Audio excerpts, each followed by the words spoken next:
When I was a very young person, I began my career as an actress.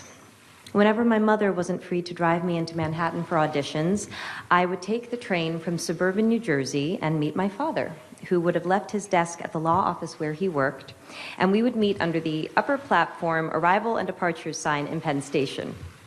We would then get on the subway together, and when we surfaced, he would ask me, "Which way is north?"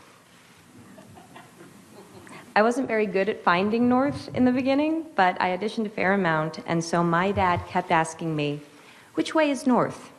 Over time, I got better at finding it. I was struck by that memory yesterday while boarding the plane to come here, not just by how far my life has come since then, but by how meaningful that seemingly small lesson has been.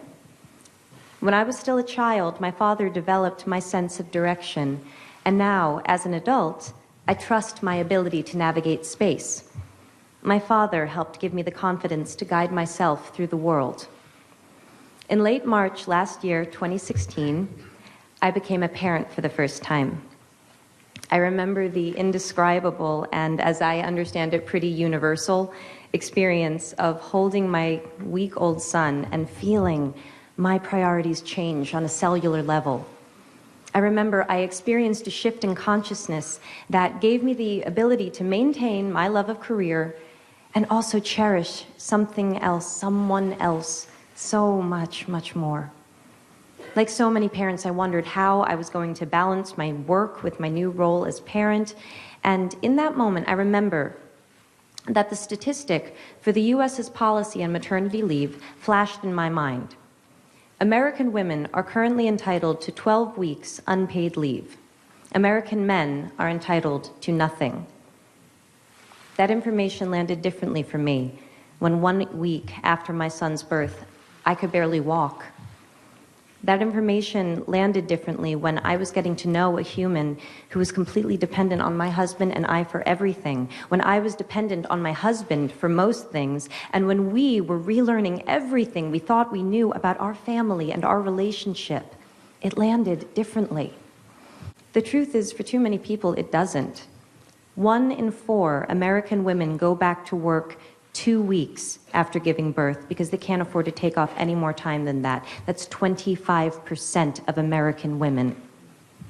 Equally disturbing, women who can afford to take a full 12 weeks often don't, because it'll mean incurring a motherhood penalty, meaning they will be perceived as less dedicated to their job and will be passed over for promotions and other career advancement. The deeper into the issue of paid parental leave I go, the clearer I see the connection between persisting barriers to women's full equality and empowerment and the need to redefine and in some cases destigmatize men's roles as caregivers. In other words, thank you.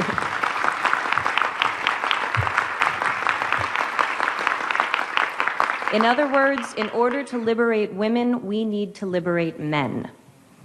The assumption and common practice that women and girls look after the home and the family is a stubborn and very real stereotype that not only discriminates against women, but limits men's participation and connection within the family and society. These limitations have broad-ranging and significant effects for them and for the children. We know this. So why do we continue to undervalue fathers and overburden mothers? Paid parental leave is not about taking days off work.